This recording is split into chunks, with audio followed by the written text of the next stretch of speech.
So today we will start the third component of the circulatory system, which is the heart. So this diagram is of heart. Now we will see the structure of heart, what are the parts it is having. Now before that we'll say that what a heart is the main circulatory organ. Okay, due to the presence of heart only the blood is pumped all over our body. So heart is the main circulatory organ. Heart is the main circulatory organ. Second thing is that heart is about 300 gram and is equal to our fist. Now what is fist? This is fist. Okay, just heart is this much small. Muthi we say, no? So this is fist. This much small is our heart and it weighs about 300 gram. These are some teachers about the heart. Now second thing is we will study about the parts of the heart. Now heart are four chambered, as you can see. First chamber, second chamber, third chamber and fourth chamber. So these two chambers are known as the arteria. These two chambers are known as the arteria. That is 1 and 3 are the arteria. Then 2 and 4 are the ventricles. These are known as the ventricles. This is the left side of the heart. This is the right side of, as I am standing here. So my left side is this. So our heart, left side is this, right side is this. So this is the left, this is the right side. Now, what are the other things present in the heart? The other things, why it is four chambered? It is four chambered because we know that in our body two types of blood flows, that is oxygenated blood, means the blood which contains oxygen, and deoxygenated blood, means the blood which does not contain oxygen. So here this part, that is the left side of the heart, is responsible for the passing of oxygenated blood. Oxygenated blood. And this side, that is the right side, the heart contains the deoxygenated blood. Deoxygenated blood. So, four chambers are present in our heart so that it prevents the mixing of oxygenated blood as well as the deoxygenated blood. Now the next thing, our heart is double membrane, means our heart is having two membrane, and that this membrane is known as pericardial membrane. Pericardial membrane. And the fluid present between this and this membrane is the pericardial fluid, and this fluid protects our heart from any kind of injury. So, and where is our heart located? Our heart is located just between the lungs. Our heart is located between the two lungs. And it is more shifted to the left lung, because when we have seen the structure of lung, we have seen that the left lung is providing a space for the heart. It means our heart is more towards the left side of the lungs. Now, this is the pulmonary vein. Pulmonary vein. As in the previous class, I have told you what is pulmonary vein. Pulmonary vein contains the oxygenated blood from the lungs. Now, this is the bicuspid valve. Bicuspid valve. Now, we have also studied about valve. What are valve? Valve are present in the veins to prevent the backflow of the blood. Means the blood should not flow back. Now, this one is the aorta. That is the artery. So, now this one is the pulmonary artery.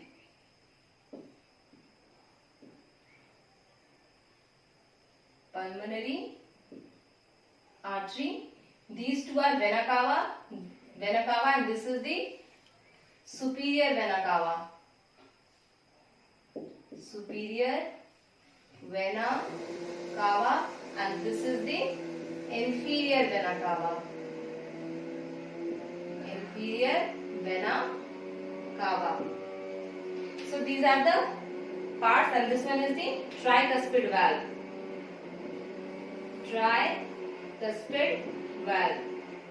Now why it is tricuspid valve? It is known as because it is having 3 chambers. Means here we can see, and bicuspid valve means only 2 chambers. Now see why it is having 3 chambers, because when the blood comes from the inferior vena cava, it comes from here and goes into the ventricles, and when the blood comes from the superior vena cava, it enters this and comes into the ventricle and get mixed. Okay, so now these are the parts of the heart: aorta, pulmonary vein, arteria. There are 2 arteria and 2 ventricles: left arteria, left ventricle, right ventricle. Then bicuspid valve, this is the pericardial membrane. This is the pulmonary artery, this is superior vena cava, and this is inferior vena cava. Now what is the difference between the superior vena cava and inferior vena cava? Superior vena cava, vena cava means they are veins. Okay, as I told you that veins, vena cava are the largest veins in our body.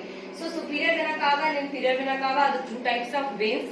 Superior vena cava, what it does, it brings the deoxygenated blood above the heart. Means above the heart, whatever portions we are having from there, it brings the deoxygenated blood into the heart, and inferior vena cava brings the deoxygenated blood below the heart. So these two, the functions of these two are this. Now we will study the mechanism of heart. So first, we all know that lungs is situated. Suppose the lungs is here. Just for the convenience, I am writing. Okay. So suppose we all know that in the lungs alveoli is present as well as the blood capillaries are present.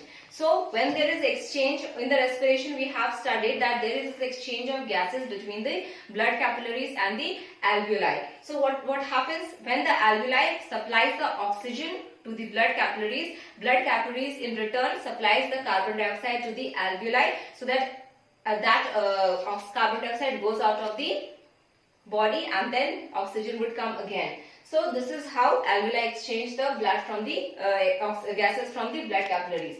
Now once blood capillaries is connected, this pulmonary artery is connected to the lungs. Okay, means below the alveoli is the blood capillaries, and that blood capillaries brings the oxygenated blood to the pulmonary vein. Okay, now why it is pulmonary vein? Since it is although it is a vein, means we all know that veins contain the deoxygenated blood, but still it is pulmonary vein. Why? Because it is bringing the blood towards the heart.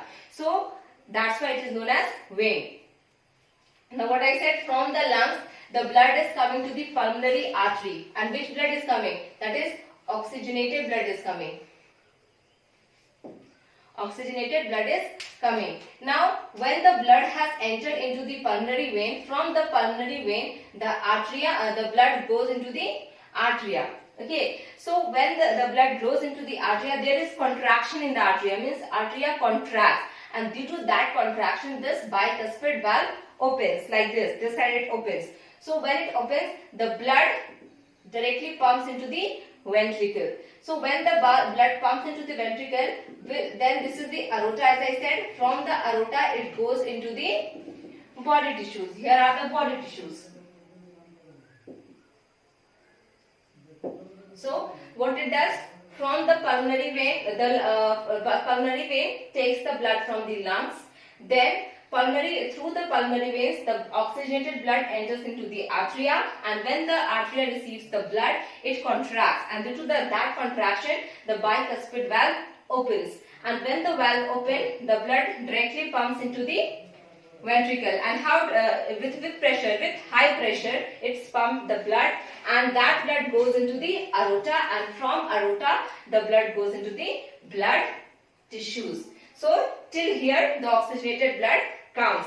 Now that oxygenated blood, what happens? The body tissues uses it during the respiration and produces carbon dioxide and energy. So when they slowly they lack the oxygen, so means they are deficient of oxygen and more of carbon dioxide. So what they do, the body tissues, they give the carbon dioxide to the another blood vessel which is connected to them, that is the veins.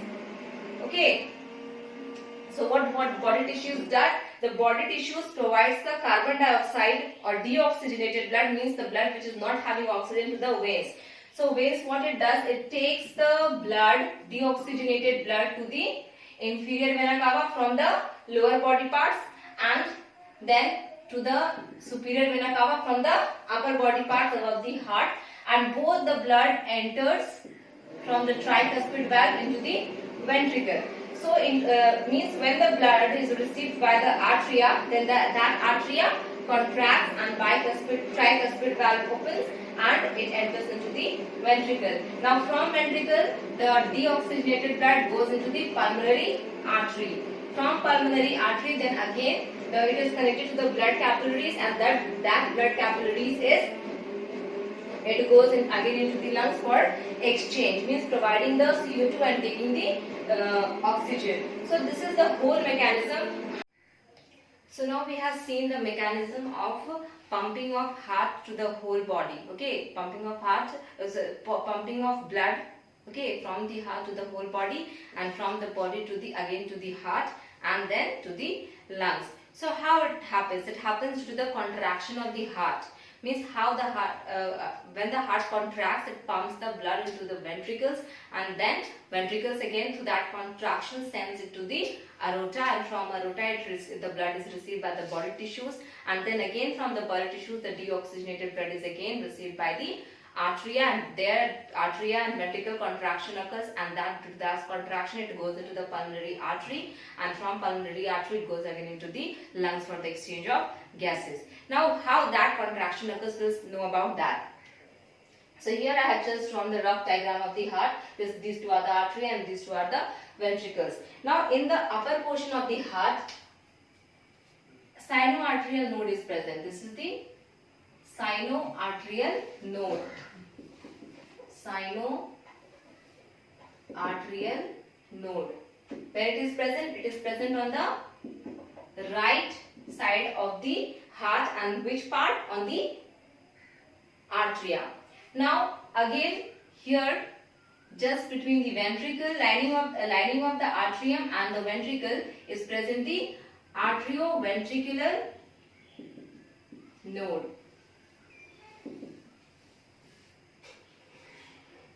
Now why it is given arterioventricular name? Because it is just present at the walls of the artery and veins, ventricles. That's why it is known as the arterioventricular node. So these are connected. They both are connected. Now what happens? This sinoarterial node produces the electrical impulses. Okay, so it produces electrical impulses. Sinoarterial produces electrical impulses, and due to that impulses only our heart contracts. Now what is sinoarterial node? Sinoarterial node is a natural pacemaker. Pacemaker, we all have heard about the name pacemaker. Pacemaker is present, it is a natural pacemaker. In some patients who suffer from heart diseases, in them artificial pacemakers are put. Why these pacemakers are put? So that they are able to produce the electrical impulses. And what is the production important? Why it is important to produce the electrical impulses? Because those are important for our heart to beat, means for our heart beating. Due to the contraction of the heart only our heart beats. So sinoarterial node is the natural pacemaker which is responsible for the heartbeat. So it is a natural pacemaker in our heart. Natural pacemaker. So what is pacemaker? Pacemaker is the machine which is responsible for our heart to produce the heartbeat. Now, as I said, sinoarterial node produces the electrical impulses. Now, these electrical impulses are produced in the atria. From the atria, these electrical impulses passes on to the arterioventricular node, which are present just between the ventricles and the atrium. Okay. So now, when these passes here, so these needs to be passed on to the whole heart. Okay. So how it is passed on to the whole heart? Below here in the ventricles, a structure is present, and these structures are known as bundle of His. These are known as bundle of His. Now what is the importance of bundle of His present in the ventricles? See, when the electrical impulses are produced by the sinoarterial node, that electrical impulse needs to be moved on to the whole heart so that heartbeat could occur and contraction could occur. So that's why this happens with the help of bundle of His. Now how bundle of His does that? Because bundle of His consists of fibers, thin fiber like structure, and these are known as Purkinje fibers. Purkinje fibers. So what is this important? They are having electrical cells in them. Electrical cells in them. So when the sinoarterial node produces the electric impulse, that electrical impulse is passed on to the arterioventricular node, and from arterioventricular node it goes on to the bundle of His, and bundle of His produces that whole electrical impulse to the heart. And how bundle of His does that? It does with the help of Purkinje fibers. And how Purkinje fibers do that? Because they are also having the electrical cells, so they are able to circulate the whole electric impulse in the heart. Now, when the electric impulse reaches to the ventricles, these are the ventricles. So when the electrical impulse reaches to the ventricle, there is contraction of the muscles. Okay, in the ventricles, muscles are there. Our heart is definitely muscular, so there is contraction in the muscles of the heart, and due to that contraction of the ventricles, it pumps the blood into the lungs. Means from this ventricle, the blood goes, when it contracts, the blood goes into the lungs, and from this ventricle, when it contracts, the blood goes into the various body parts. So this is how it contracts, and when the contraction occurs, it is responsible for our heart to beat. So heart also beats due to this contraction of muscles only, and our heart beats about 55 to 99 times per minute. So this is the time, this is the duration of 1 minute our beating of the heart. So this was all about the contraction of the heart, how heart contracts and pumps the blood in the whole body.